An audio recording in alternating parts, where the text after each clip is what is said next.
Good morning. सो बच्चों, अपना अज का टॉपिक है लिंग भेदभाव, वितकरा ਅਤੇ पक्षपात।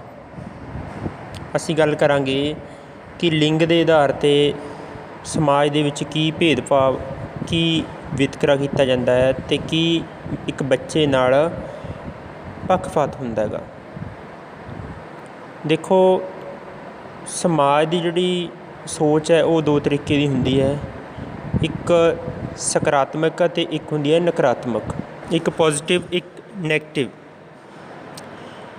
ਜੋ ਵਿਅਕਤੀ ਸਮਾਜ ਦੇ ਵਿੱਚ ਜੈਂਡਰ ਦੇ ਪ੍ਰਤੀ ਪੋਜ਼ੀਟਿਵ ਸੋਚ ਦੇ ਨਾਲ ਸੋਚਦਾ ਹੈਗਾ ਤਾਂ ਉਸ ਦੀ ਜਿਹੜੀ ਸੋਚ ਹੈਗੀ ਹਮੇਸ਼ਾ, ਚਾਹੇ ਉਹ ਲੜਕਾ ਹੋਵੇ ਚਾਹੇ ਲੜਕੀ ਹੋਵੇ, ਉਹਦੇ ਪ੍ਰਤੀ ਜਿਹੜੀ ਸੋਚ ਹੈ ਉਹ ਸਹੀ ਹੋਊਗੀ।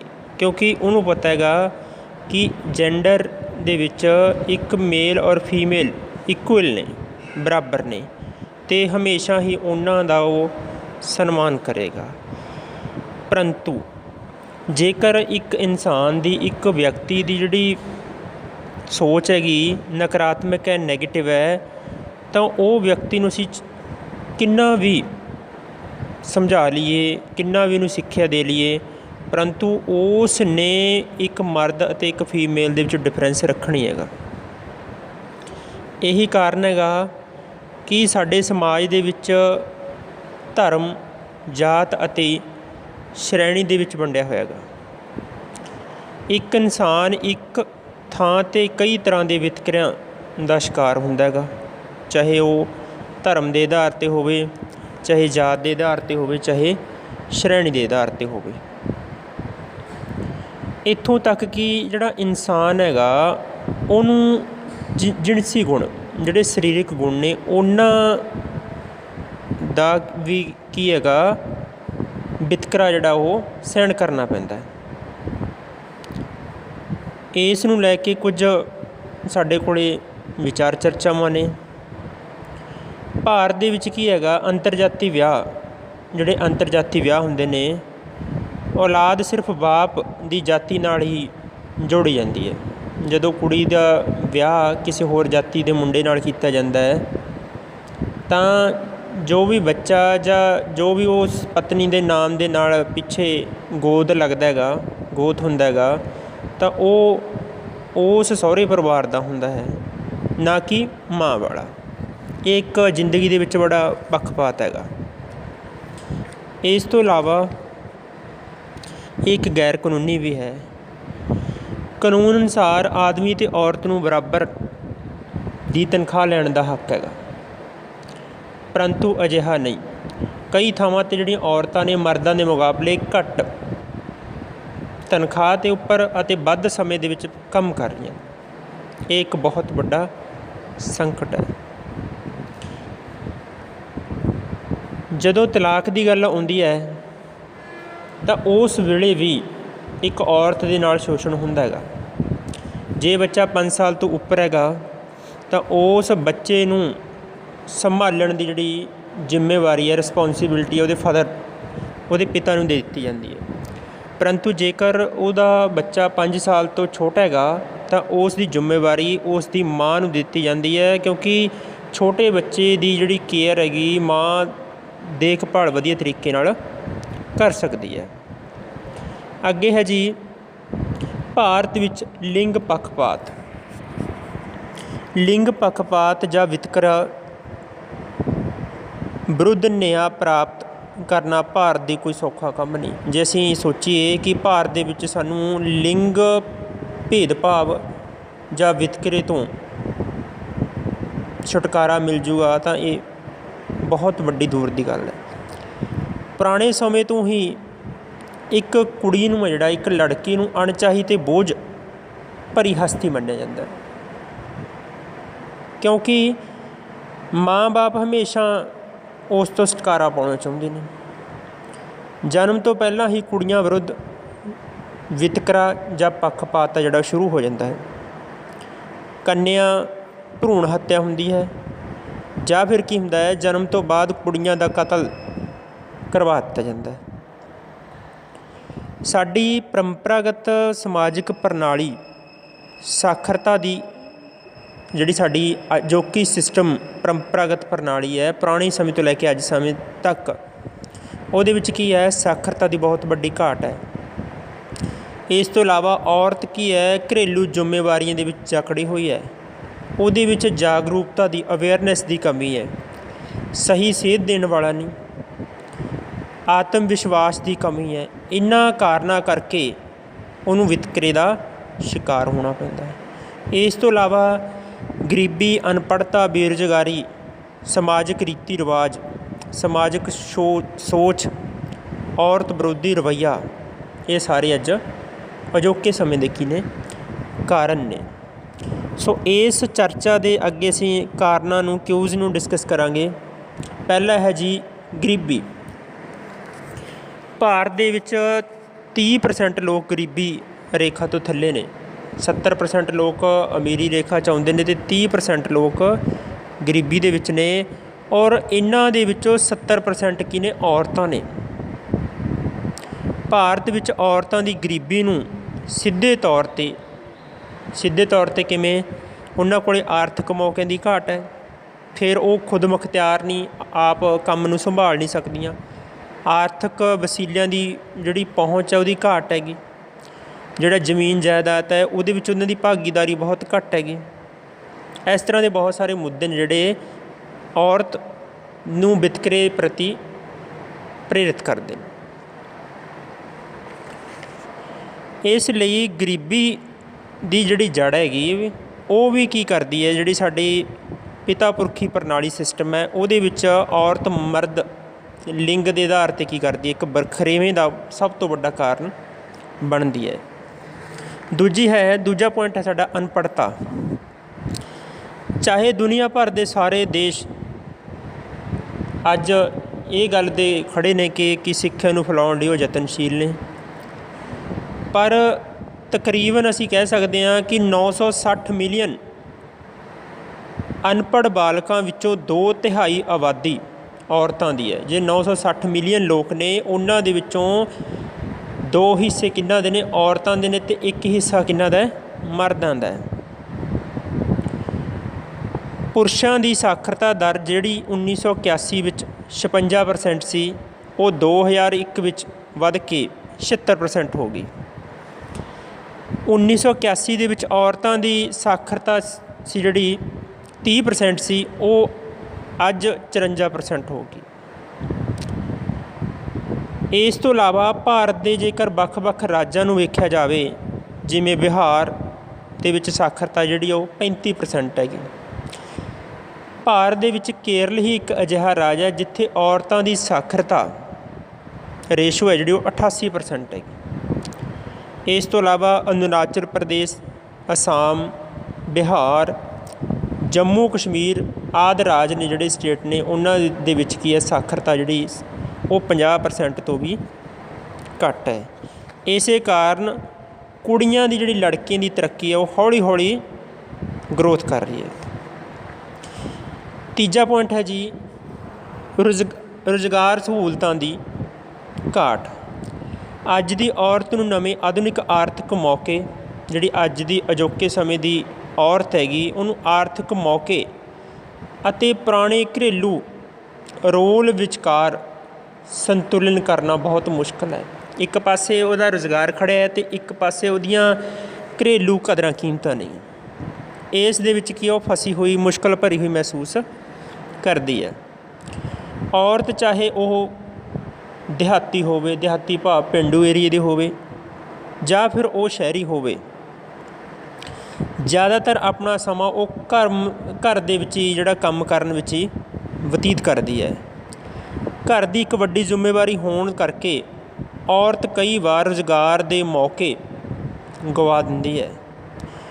ਉਹ ਨਵੇਂ ਕਿੱਤੇ ਨੂੰ ਅਪਣਾ ਨਹੀਂ ਸਕਦੀ, ਕਿਉਂਕਿ ਕਈ ਵਾਰ ਉਸ ਨੂੰ ਜਿਹੜੀ ਨੌਕਰੀ ਮਿਲਦੀ ਹੈ, ਕੋਈ ਪੇਸ਼ਾ ਮਿਲਦਾ ਜਾਂ ਤਾਂ ਘਰ ਤੋਂ ਦੂਰ ਹੁੰਦਾ ਹੈ, ਜਾਂ ਇਸ ਤਰ੍ਹਾਂ ਦਾ ਕਿੱਤਾ ਹੁੰਦਾ ਕਿ ਜਿੱਥੇ ਉਹ ਕੰਮ ਨਹੀਂ ਕਰ ਸਕਦੀ, ਜਿਸ ਦੇ ਕਾਰਨ ਕੀ ਹੁੰਦਾ ਹੈ ਕਿ ਉਹਨੂੰ ਆਉਣਾ ਜਾਣਾ ਜਾਂ ਉਹ ਨੌਕਰੀ ਪ੍ਰਾਪਤ ਕਰਨਾ ਅਸੰਭਵ ਹੋ ਜਾਂਦਾ ਹੈ। ਕਿਉਂਕਿ ਸਾਡੀ ਰਵਾਇਤੀ ਭਾਰਤੀ ਸਮਾਜ ਦੇ ਵਿੱਚ ਸਾਡੇ ਜਿਹੜੇ ਹੱਕ ਅਤੇ ਫਰਜ਼ ਨੇ, ਉਹਨਾਂ ਦੀ ਜਿਹੜੀ ਵੰਡ ਹੈ ਉਹ ਬਰਾਬਰ ਨਹੀਂ ਕੀਤੀ ਗਈ। ਚਾਹੇ ਉਹ ਸਾਡੀ ਜ਼ਮੀਨੀ ਜਾਇਦਾਦ ਹੋਵੇ ਜਾਂ ਸਾਡੀ ਕੋਈ ਕਿਰਤ ਦਾ ਕੰਮ ਹੋਵੇ। ਸਿਰਫ ਮਰਦਾਨਾ ਜਿਹੜੇ ਮਰਦ ਨੇ, ਮੇਲ ਨੇ, ਉਹਨਾਂ ਨੂੰ ਹੀ ਪੁਰਾਣੇ ਸਮੇਂ ਤੋਂ ਲੈ ਕੇ ਅਜੋਕੇ ਸਮੇਂ ਤੱਕ ਜਿਹੜੇ ਵੱਧ ਅਧਿਕਾਰ, ਵੱਧ ਮੌਕੇ ਦਿੱਤੇ ਗਏ ਨੇ। ਬੱਚੇ ਨੂੰ ਜਨਮ ਦੇਣਾ, ਉਸ ਦਾ ਪਾਲਣ ਪੋਸ਼ਣ ਕਰਨਾ, ਘਰੇਲੂ ਕੰਮਾਂ ਦੇ ਵਿੱਚ ਰੁਝੇਵਾਂ ਰੱਖਣਾ, ਇਹ ਸਾਰੀਆਂ ਜਿਹੜੀਆਂ ਜ਼ਿੰਮੇਵਾਰੀਆਂ ਨੇ ਇਹ ਔਰਤ ਸ਼ਕਤੀ ਨੂੰ ਘੱਟ ਕਰਦੀਆਂ ਹਨ। ਇਸ ਕਰਕੇ ਔਰਤ ਆਰਥਿਕ ਤੌਰ 'ਤੇ ਕਦੇ ਵੀ ਆਜ਼ਾਦ ਨਹੀਂ ਹੋ ਸਕਦੀ, ਕਿਉਂਕਿ ਉਹ ਜ਼ਿਆਦਾਤਰ ਮਰਦ ਉੱਪਰ ਨਿਰਭਰ ਰਹਿੰਦੀ ਹੈ। 4 ਨੰਬਰ ਪੁਆਇੰਟ ਹੈ ਜੀ, ਸਮਾਜਿਕ ਰੀਤੀ ਰਿਵਾਜ। ਔਰਤ ਸਮਾਜਿਕ ਰੀਤੀ ਰਿਵਾਜ, ਮਾਨਤਾਵਾਂ ਜਿਹੜੇ ਸਾਡਾ ਸਿਸਟਮ ਨੇ, ਪ੍ਰਥਾਵਾਂ ਬਣੀਆਂ ਹੋਈਆਂ ਨੇ, ਉਹਦੇ ਵਿੱਚ ਕਦੇ ਵੀ ਆਜ਼ਾਦ ਨਹੀਂ ਹੁੰਦੀ, ਨਾ ਹੋਈ ਹੈ ਅਤੇ ਨਾ ਹੋ ਸਕਦੀ ਹੈ। ਰਵਾਇਤੀ ਪਰਿਵਾਰ ਪ੍ਰਣਾਲੀ ਦੇ ਵਿੱਚ ਕੀ ਹੈਗਾ, ਜਿਹੜੀ ਔਰਤ ਹੈ ਉਹ 4 ਦੀਵਾਰੀ ਵਿੱਚ ਹੀ ਬੰਦ ਕਰਤੀ। ਬਸ ਕੀ ਕੰਮ ਕਰੂਗੀ? ਕੱਪੜੇ ਧੋਊਗੀ, ਬੱਚਿਆਂ ਦਾ ਪਾਲਣ ਪੋਸ਼ਣ ਕਰੂਗੀ, ਖਾਣਾ ਪਕਾਊਗੀ, ਇੱਥੋਂ ਤੱਕ ਹੀ ਸੀਮਿਤ ਕਰਤੀ। ਉਹ ਹਮੇਸ਼ਾ ਮਰਦ ਇੱਕ ਮੇਲ ਦੇ ਅਧੀਨ ਰਹਿ ਕੇ ਹੀ ਕੰਮ ਕਰ ਸਕਦੀ ਹੈ, ਜਦ ਕਿ ਉਸ ਦੀ ਬਜਾਏ ਕੀ ਹੈ, ਇੱਕ ਆਦਮੀ ਅਤੇ ਮਰਦ ਪਰਿਵਾਰ ਦਾ ਮੁਖੀ ਹੋਣ ਕਰਕੇ ਪਰਿਵਾਰ ਨੂੰ ਸਾਰੀਆਂ ਸਹੂਲਤਾਂ ਜਿਹੜੀਆਂ ਉਹ ਪ੍ਰਦਾਨ ਕਰਦਾ ਹੈ। ਔਰਤ ਉਸ ਦੇ ਅਧੀਨ ਰਹਿ ਕੇ ਹੀ ਘਰ ਸੰਭਾਲਦੀ ਹੈ। ਕੁੜੀਆਂ ਅਤੇ ਮੁੰਡਿਆਂ ਦੇ ਕੰਮ ਕਰਨ ਦੀ ਭੂਮਿਕਾ ਸ਼ੁਰੂ ਤੋਂ ਹੀ ਵੱਖ ਹੋ ਜਾਂਦੀ ਹੈ, ਇੱਥੋਂ ਤੱਕ ਕਿ ਮੁੰਡੇ ਨੂੰ ਸਮਾਜ ਦੇ ਵਿੱਚ ਜਿਹੜੀ ਜ਼ਿਆਦਾ ਤਰਜੀਹ ਦੇਣੀ ਅਤੇ ਕੁੜੀਆਂ ਅਤੇ ਧੀਆਂ ਨੂੰ ਪਸੰਦ ਨਾ ਕਰਨਾ ਅਜੇ ਵੀ ਸਾਡੇ ਸਮਾਜ ਦੇ ਇੱਕ ਦਿਮਾਗ ਦੇ ਵਿੱਚ ਇਹ ਵਿਚਾਰ ਨੇ। ਪੁੱਤਰ ਨੂੰ ਆਮ ਤੌਰ 'ਤੇ ਕਾਰੋਬਾਰ ਦਾ, ਆਰਥਿਕ ਹੋਵੇ ਚਾਹੇ ਸਮਾਜਿਕ ਹੋਵੇ, ਚਾਹੇ ਰਾਜਨੀਤਿਕ ਕੋਈ ਰਾਜਾ ਬਣਨਾ ਹੋਵੇ, ਚਾਹੇ ਜਾਇਦਾਦ ਦਾ ਜੱਦੀ ਪੁਸ਼ਤੀ ਹੱਕਦਾਰ ਸਮਝਿਆ ਜਾਂਦਾ ਹੈ। ਮੁੰਡੇ ਦੇ ਜਨਮ ਦੇ ਵਿੱਚ ਰੱਜ ਕੇ ਖੁਸ਼ੀਆਂ ਮਨਾਈਆਂ ਜਾਂਦੀਆਂ ਹਨ, ਜਿਵੇਂ ਕਿ ਕੁਬੇਰ ਦਾ ਖਜ਼ਾਨਾ ਲੈ ਕੇ ਆਇਆ ਹੋਵੇ, ਕੋਈ ਖਜ਼ਾਨਾ ਮਿਲ ਗਿਆ ਹੋਵੇ। ਜੇ ਧੀ ਪੈਦਾ ਹੁੰਦੀ ਹੈ ਤਾਂ ਜਨਮ ਦੇ ਵਿੱਚ ਮਾਤਮ ਛਾ ਜਾਂਦਾ ਹੈ, ਜਿਵੇਂ ਘਰ ਦੇ ਵਿੱਚ ਕੋਈ ਅਣਹੋਣੀ ਵਾਪਰ ਗਈ ਹੋਵੇ। ਹੋਰ ਦੱਸ ਦਾਂਗਾ ਕਿ ਅਨਪੜ੍ਹ ਮਾਪੇ ਅਕਸਰ ਇਹ ਸੋਚਦੇ ਨੇ ਕਿ ਲੜਕੀ ਨੂੰ ਰਸੋਈ ਦਾ ਕੰਮ ਸਿਖਾਇਆ ਜਾਵੇ, ਬਲਕਿ ਉਹਨੂੰ ਸਕੂਲ ਭੇਜਣ ਨਾਲੋਂ ਜ਼ਿਆਦਾ ਮਹੱਤਵਪੂਰਨ ਹੈ। ਕਈ ਵਾਰੀ ਉਹ ਸੋਚਦੇ ਨੇ ਕਿ ਲੜਕੀ ਨੂੰ ਪੜ੍ਹਾਉਣਾ, ਉਹਨੂੰ ਸਟੱਡੀ ਦੇਣਾ, ਉਹਨੂੰ ਚੰਗੀਆਂ ਸਹੂਲਤਾਂ ਦੇਣੀਆਂ ਇੱਕ ਬੇਲੋੜੀ ਚੀਜ਼ ਹੈਗੀ। ਕਿਉਂ? ਇੱਕ ਵਿੱਤੀ ਹੈਗੀ, ਕਿਉਂਕਿ ਇੰਨਾ ਪੈਸਾ ਖਰਚਣ ਤੋਂ ਬਾਅਦ ਉਸਨੇ ਵਿਆਹ ਕਰਕੇ ਕਿਸੇ ਹੋਰ ਘਰ ਚਲੇ ਜਾਣਾ। ਤਾਂ ਇਹ ਸਭ ਤੋਂ ਵੱਡੀ ਸਮੱਸਿਆ ਜਿਹੜੀ ਸਾਡੀ ਰੂੜੀਵਾਦੀ ਵਿਚਾਰਧਾਰਾ ਹੈ, ਉਹਦੇ ਵਿੱਚ ਕੀ ਹੈ, ਲਿੰਗ ਅਸਮਾਨਤਾ ਅਤੇ ਵਿਤਕਰੇ ਦੇ ਲਈ ਕੀ ਹੈ, ਜ਼ਿੰਮੇਵਾਰ ਹੈ। ਅਗਲਾ ਪੁਆਇੰਟ ਹੈ ਜੀ 5 ਨੰਬਰ ਪੁਆਇੰਟ, ਸਮਾਜਿਕ ਰਵੱਈਆ, ਸੋਸ਼ਲ ਐਟੀਟਿਊਡ। ਚਾਹੇ ਕਈ ਸਮਾਜਿਕ ਸੁਧਾਰਕ, ਕਈ ਸਾਡੇ ਕ੍ਰਾਂਤੀਕਾਰੀ ਹੋਏ ਨੇ ਜਿਨ੍ਹਾਂ ਨੇ ਔਰਤਾਂ ਦੇ ਖਿਲਾਫ ਹੋ ਰਹੇ ਜ਼ੁਲਮਾਂ ਨੂੰ ਮੋਰਚੇ ਲਾਏ ਨੇ। ਜੋ ਜ਼ੁਲਮ ਹੁੰਦੇ ਸੀ ਔਰਤਾਂ ਦੇ ਖਿਲਾਫ, ਉਹਨਾਂ ਦੀ ਵੱਧ ਚੜ੍ਹ ਕੇ ਕੀ ਹੈ, ਉਹਨਾਂ ਨੇ ਸ਼ਮੂਲੀਅਤ ਕੀਤੀ ਹੈਗੀ। ਪਰ ਅਜੇ ਵੀ ਜੇਕਰ ਸਾਡੇ ਪੇਂਡੂ ਖੇਤਰਾਂ ਦੇ ਵਿੱਚ, ਦਿਹਾਤੀ ਖੇਤਰਾਂ ਦੇ ਵਿੱਚ ਦੇਖਿਆ ਜਾਵੇ, ਅੱਜ ਵੀ ਜਿਹੜੀ ਔਰਤ ਹੈ, ਇੱਕ ਲੜਕੀ ਹੈ, ਉਹ ਭੇਦਭਾਵ ਦਾ ਸ਼ਿਕਾਰ ਹੈ। ਉਚੇਰੀ ਸਮਾਜਿਕ ਵਿਕਾਸ ਅਤੇ ਤਕਨੀਕੀ ਤਰੱਕੀ ਦੇ ਬਾਵਜੂਦ ਵੀ ਸਾਡੇ ਸਮਾਜ ਦੇ ਵਿੱਚ ਜਿਹੜੀ ਔਰਤ ਹੈਗੀ, ਉਹ ਅਜੇ ਵੀ ਵਹਿਮ, ਅਨਪੜ੍ਹਤਾ ਅਤੇ ਸਮਾਜਿਕ ਜ਼ੁਲਮ ਦਾ ਸ਼ਿਕਾਰ ਹੈ।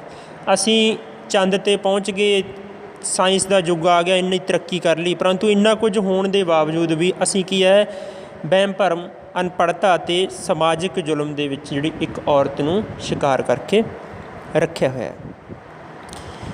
ਇਹ ਇੱਕ ਸਮਾਜਿਕ ਦੋਸ਼ ਹੈਗਾ, ਕਿਉਂਕਿ ਔਰਤ ਨੂੰ ਘਰ ਦੀ 4 ਦੀਵਾਰੀ ਵਿੱਚ ਹੀ ਬੰਦ ਰਹਿਣਾ ਮੁਮਕਿਨ ਹੈ। ਇੱਥੋਂ ਤੱਕ ਕਿ ਸਿਹਤ ਅਤੇ ਜਿਹੜੀ ਸਾਡੀ ਹੈਲਥ ਹੈਗੀ, ਹੈਲਥ ਅਤੇ ਜਿਹੜਾ ਪਾਲਣ ਪੋਸ਼ਣ ਦੇ ਖੇਤਰ ਵਿੱਚ ਵੀ ਪਰਿਵਾਰ ਦਾ ਜਿਹੜਾ ਮਰਦ ਦੇ ਲੋਕਾਂ ਨੂੰ ਖੁਰਾਕ ਦੀ ਜਿਹੜੀ ਤਰਜੀਹ ਹੈ ਉਹ ਜ਼ਿਆਦਾ ਦਿੱਤੀ ਜਾਂਦੀ ਹੈ। ਭਾਵ ਮੁੰਡਿਆਂ ਨੂੰ ਪਹਿਲ ਦਿੱਤੀ ਜਾਂਦੀ ਹੈ ਪੌਸ਼ਟਿਕ ਤੱਤਾਂ ਵਾਲਾ, ਤਾਂ ਕਿ ਉਸ ਨੇ ਆਉਣ ਵਾਲੇ ਸਮੇਂ ਦੇ ਵਿੱਚ ਇਸ ਪੀੜ੍ਹੀ ਦਾ ਕੀ ਹੈ, ਬਾਲੀ ਵਾਰਸ ਬਣਨਾ ਹੈ। ਅਤੇ ਇਸ ਤੋਂ ਇਲਾਵਾ ਜਿਹੜੀਆਂ ਔਰਤਾਂ ਨੂੰ ਚੰਗੀ ਖੁਰਾਕ ਨਹੀਂ ਦਿੱਤੀ ਜਾਂਦੀ, ਇਸ ਤਰ੍ਹਾਂ ਸਮਾਜਿਕ ਰਵੱਈਏ ਤੋਂ ਲਿੰਗ ਵਿਤਕਰਾ ਪੈਦਾ ਕਰਨਾ ਵੀ ਇੱਕ ਵੱਡਾ ਕਾਰਨ ਸਾਬਤ ਹੁੰਦਾ ਹੈਗਾ। ਲਾਸਟ ਪੁਆਇੰਟ ਹੈ ਜੀ ਅਵੇਅਰਨੈਸ ਦੀ ਘਾਟ, ਜਾਗਰੂਕਤਾ ਦੀ ਘਾਟ। ਜ਼ਿਆਦਾਤਰ ਔਰਤਾਂ ਆਪਣੇ ਬੁਨਿਆਦੀ ਹੱਕਾਂ ਅਤੇ ਸਮਰੱਥਾ ਤੋਂ ਅਣਜਾਣ ਨੇ। ਉਹਨਾਂ ਦੇ ਵਿੱਚ ਕੀ ਪਾਵਰ ਹੈ, ਉਹਨਾਂ ਦੇ ਕੀ ਹੱਕ ਨੇ, ਉਹਨਾਂ ਨੂੰ ਪਤਾ ਨਹੀਂ ਗਾ ਕਿ ਮੇਰਾ ਕੀ ਹੱਕ ਹੈ, ਮੈਂ ਕਿਹੜੀ ਨੌਕਰੀ ਵਾਸਤੇ ਅਪਲਾਈ ਕਰ ਸਕਦੀ ਹਾਂ, ਕਿਹੜੇ ਖੇਤਰ ਦੇ ਵਿੱਚ, ਕਿਹੜੇ ਫੀਲਡ ਦੇ ਵਿੱਚ ਮੈਂ ਜਾ ਕੇ ਆਪਣੀਆਂ ਸੇਵਾਵਾਂ ਜਿਹੜੀਆਂ ਉਹ ਦੇ ਸਕਦੀ ਹਾਂ। ਇਹੀ ਕਾਰਨ ਹੈ ਕਿ ਜਦੋਂ ਉਹਨੂੰ ਬੁਨਿਆਦੀ ਹੱਕ ਅਤੇ ਸਮਰੱਥਾ ਤੋਂ ਅਣਜਾਣ ਹੈ ਤਾਂ ਉਹ ਇਸ ਦੇ ਕਾਰਨ ਹੀ ਉਹਨੂੰ ਸਭ ਤੋਂ ਵੱਡਾ ਜਿਹੜਾ ਮਾਰ ਪੈਂਦੀ ਹੈਗੀ। ਸਮਾਜਿਕ, ਆਰਥਿਕ ਅਤੇ ਸਿਆਸੀ ਮਾਹੌਲ, ਚਾਹੇ ਉਹ ਸਮਾਜਿਕ ਖੇਤਰ ਹੋਵੇ, ਚਾਹੇ ਆਰਥਿਕ ਹੋਵੇ, ਚਾਹੇ ਸਿਆਸੀ ਸਾਡਾ ਪੋਲੀਟੀਕਲ ਸਿਸਟਮ ਹੋਵੇ, ਇਹ ਸਾਰੇ ਦੇ ਸਾਰੇ ਔਰਤ ਨੂੰ ਪ੍ਰਭਾਵਿਤ ਕਰਦੇ ਨੇ। ਆਪਣੀ ਅਗਿਆਨਤਾ ਦੇ ਕਾਰਨ ਉਹ ਪਰਿਵਾਰ ਵਿੱਚ ਅਤੇ ਸਮਾਜ ਵਿੱਚ ਹੋ ਰਹੇ ਪੱਖਪਾਤ ਨੂੰ ਸਵੀਕਾਰ ਕਰ ਲੈਂਦੀਆਂ ਨੇ। ਚਾਹੇ ਸਮਾਜ ਦੇ ਵਿੱਚ ਕਿਸੇ ਵੀ ਤਰ੍ਹਾਂ ਦਾ ਵਿਤਕਰਾ ਹੁੰਦਾ ਹੈ, ਚਾਹੇ ਪਰਿਵਾਰ ਦੇ ਵਿੱਚ ਕਿਸੇ ਵੀ ਤਰ੍ਹਾਂ ਦਾ ਕੋਈ ਵਿਤਕਰਾ ਹੁੰਦਾ ਹੈ, ਉਹਨੂੰ ਸਵੀਕਾਰ ਕਰ ਲੈਂਦੀਆਂ ਨੇ। ਭਾਰਤੀ ਸੰਵਿਧਾਨ ਦੀ ਧਾਰਾ 15 ਵਿੱਚ, ਆਰਟੀਕਲ 15 ਦੇ ਵਿੱਚ ਇੱਕ ਲਿਖਿਆ ਗਿਆ ਹੈਗਾ ਕਿ ਲਿੰਗ ਦੇ ਆਧਾਰ 'ਤੇ ਕਿਸੇ ਵੀ ਨਾਗਰਿਕ ਵਿੱਚ ਵਿਤਕਰਾ ਨਹੀਂ ਹੋਵੇਗਾ। ਭਾਰਤ ਦੇ ਇੱਕ ਸੰਵਿਧਾਨ ਬਣਾਤਾ, ਉਹਦੀ ਧਾਰਾ 15 ਦੇ ਵਿੱਚ ਮੈਨਸ਼ਨ ਕੀਤਾ ਹੋਇਆ ਹੈਗਾ ਕਿ ਕੋਈ ਵੀ ਪਰਸਨ ਲਿੰਗ ਦੇ ਆਧਾਰ 'ਤੇ ਕਿਸੇ ਵੀ ਨਾਗਰਿਕ ਨਾਲ, ਜਿਹੜਾ ਭਾਰਤੀ ਨਾਗਰਿਕ ਹੈ, ਪਰਸਨ ਹੈਗਾ, ਉਹ ਚਾਹੇ ਮੁੰਡਾ ਹੈ, ਚਾਹੇ ਕੁੜੀ ਹੈ, ਮੇਲ ਹੈ, ਚਾਹੇ ਫੀਮੇਲ ਹੈ, ਉਹਦੇ ਨਾਲ ਕਿਸੇ ਵੀ ਪ੍ਰਕਾਰ ਦਾ ਕੋਈ ਵਿਤਕਰਾ ਨਹੀਂ ਹੋਵੇਗਾ। ਪਰੰਤੂ ਦੁੱਖ ਦੀ ਗੱਲ ਇਹ ਹੈਗੀ ਕਿ ਅਜੇ ਵੀ ਇਹ ਵਿਤਕਰਾ ਬੁਰੀ ਤਰ੍ਹਾਂ ਨਾਲ ਸਾਡੀਆਂ ਜੜ੍ਹਾਂ ਵਿੱਚ ਪਹੁੰਚਿਆ ਹੋਇਆ ਹੈ। ਇਹ ਜਿਹੜਾ ਸਿਸਟਮ ਹੈ ਜੈਂਡਰ ਦਾ, ਇੱਕ ਮਰਦ ਅਤੇ ਜਿਹੜੀ ਔਰਤ ਹੈ ਉਹਦੇ ਵਿੱਚ ਪੱਖਪਾਤ ਹੈ, ਵਿਤਕਰਾ, ਉਹ ਖਤਮ ਨਹੀਂ ਹੋਇਆ। ਇਸ ਲਈ ਜਿਹੜੀ ਨਵੀਂ ਪੀੜ੍ਹੀ ਹੈ ਉਸ ਤੋਂ ਅਸੀਂ ਉਮੀਦ ਕਰ ਸਕਦੇ ਹਾਂ, ਜਿਹੜੀ ਚੱਲ ਰਹੀ ਪੀੜ੍ਹੀ ਹੈ ਜਾਂ ਆਉਣ ਵਾਲੀ ਪੀੜ੍ਹੀ ਹੈ, ਉਹ ਤੋਂ ਅਸੀਂ ਇਹ ਉਮੀਦ ਕਰ ਸਕਦੇ ਹਾਂ ਕਿ ਲਿੰਗ ਅਸਮਾਨਤਾ ਦਾ ਅੰਤ ਕਰਕੇ ਬਰਾਬਰੀ ਦਾ ਜਿਹੜਾ ਝੰਡਾ, ਬਰਾਬਰੀ ਦੇ ਜਿਹੜੇ ਹੱਕ ਨੇ, ਬਰਾਬਰੀ ਦੇ ਜਿਹੜੇ ਕਰਤੱਵ ਨੇ, ਉਹ ਦਿਵਾਏ ਜਾ ਸਕਣ। ਕਈ ਤਰ੍ਹਾਂ ਦੇ ਸੁਧਾਰਾਂ ਅਤੇ ਕਾਨੂੰਨ, ਕਈ ਤਰ੍ਹਾਂ ਦੇ ਸੁਧਾਰ ਹੋਏ ਨੇ ਅਤੇ ਕਈ ਤਰ੍ਹਾਂ ਦੇ ਕਾਨੂੰਨ ਬਣੇ ਨੇ ਜਿਨ੍ਹਾਂ ਨੇ ਸਾਡੀ ਜਿਹੜੀਆਂ ਮਹਿਲਾਵਾਂ ਸੀ ਉਹਨਾਂ ਦੀ ਹਾਲਾਤ, ਉਹਨਾਂ ਦੀ ਜਿਹੜੀ ਸਥਿਤੀ ਨੂੰ ਸੁਧਾਰਨ ਦਾ ਬਹੁਤ ਵੱਡਾ ਯੋਗਦਾਨ ਪਾਇਆ। ਸਰਕਾਰ ਪ੍ਰਸ਼ਾਸਨਿਕ ਤੌਰ 'ਤੇ, ਪੇਸ਼ੇਵਰ ਅਤੇ ਪ੍ਰਬੰਧਕੀ ਖੇਤਰ ਵਿੱਚ ਵੀ ਮਹਿਲਾਵਾਂ ਜਿਹੜੀਆਂ ਔਰਤਾਂ ਨੇ ਉਹਨਾਂ ਦੀ ਸੀਟਾਂ ਨੂੰ ਕੀ ਹੈ, ਰਾਖਵੀਆਂ ਰੱਖ ਰਹੀ ਹੈ। ਚਾਹੇ ਉਹ ਕਿਸੇ ਵੀ ਖੇਤਰ, ਕਿਸੇ ਵੀ ਫੀਲਡ ਦੇ ਵਿੱਚ ਚਲੇ ਜਾਓ, ਚਾਹੇ ਰਾਸ਼ਟਰਪਤੀ ਹੈ, ਚਾਹੇ ਪੁਲਿਸ ਵਿਭਾਗ ਹੈ, ਚਾਹੇ ਐਜੂਕੇਸ਼ਨ ਸਿਸਟਮ ਹੈਗਾ, ਉਸ ਦੇ ਵਿੱਚ ਵੀ ਕੀ ਹੈ, ਔਰਤਾਂ ਦੀ ਜਿਹੜੀ ਸੀਟਾਂ ਨੇ ਉਹ ਰਾਖਵੀਆਂ ਰੱਖੀਆਂ ਗਈਆਂ ਨੇ।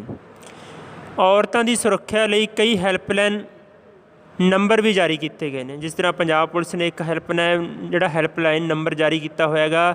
ਜਦੋਂ ਵੀ ਕਿਸੇ ਔਰਤ ਨੂੰ, ਕਿਸੇ ਲੜਕੀ ਨੂੰ ਕੋਈ ਪ੍ਰੋਬਲਮ ਆਉਂਦੀ ਹੈ ਤਾਂ ਉਸ ਪ੍ਰੋਬਲਮ ਦੇ ਵਿੱਚ ਕੀ ਆ, ਉਹ ਫੋਨ ਕਰ ਸਕਦੇ ਨੇ ਅਤੇ ਤੁਰੰਤ ਉਹਦੀ ਜਿਹੜੀ ਸੁਵਿਧਾ, ਜਿਹੜੀਆਂ ਫੈਸਿਲਿਟੀਆਂ ਨੇ ਉਹ ਮੁਹੱਈਆ ਕਰਵਾਈਆਂ ਜਾਣਗੀਆਂ। ਮਹਿਲਾਵਾਂ ਨੂੰ ਸਮਾਜ ਵਿੱਚ ਸਮੇਂ ਸਿਰ ਚੰਗੀਆਂ ਫੈਸਿਲਿਟੀਆਂ, ਚੰਗੀਆਂ ਸਹੂਲਤਾਂ ਮਿਲਣੀਆਂ। ਜੇ ਚੰਗੀਆਂ ਸਹੂਲਤਾਂ ਮਿਲਣਗੀਆਂ, ਚੰਗੇ ਸੁਧਾਰ ਹੋਣਗੇ ਤਾਂ ਹੀ ਮਜ਼ਬੂਤ ਹੋਣਗੀਆਂ। ਔਰ ਇੱਕ ਔਰਤ, ਇੱਕ ਲੜਕੀ ਹੈ ਜਿਹੜੀ, ਉਹਦਾ ਪੜ੍ਹੇ ਲਿਖੇ ਹੋਣਾ ਬਹੁਤ ਜ਼ਰੂਰੀ ਹੈ। ਓਨੇ ਸਮੇਂ ਤੱਕ ਫੈਮਿਲੀ, ਓਨੇ ਸਮੇਂ ਤੱਕ ਉਸਦੇ ਬੱਚੇ ਨਹੀਂ ਪੜ੍ਹ ਸਕਦੇ, ਬੱਚੇ ਡਿਵੈਲਪਮੈਂਟ ਨਹੀਂ ਕਰ ਸਕਦੇ ਜਿੰਨੇ ਸਮੇਂ ਤੱਕ ਉਸ ਫੈਮਿਲੀ ਦੇ, ਉਸ ਪਰਿਵਾਰ ਦੀ ਲੜਕੀ ਪੜ੍ਹੀ ਨਹੀਂ। ਜਦੋਂ ਲੜਕੀ ਪੜ੍ਹੀ ਹੋਊਗੀ ਤਾਂ ਡੈਫੀਨੇਟ ਤੌਰ 'ਤੇ ਕੀ ਹੋਊਗਾ ਕਿ ਉਸ ਪਰਿਵਾਰ ਦੇ ਜਿਹੜੇ ਬੱਚੇ ਨੇ ਉਹ ਵਧੀਆ ਹੋਣਗੇ ਅਤੇ ਆਉਣ ਵਾਲੀ ਪੀੜ੍ਹੀ ਦੇ ਵਿੱਚ ਵੀ ਵੱਡਾ ਬਦਲਾਅ ਆਊਗਾ।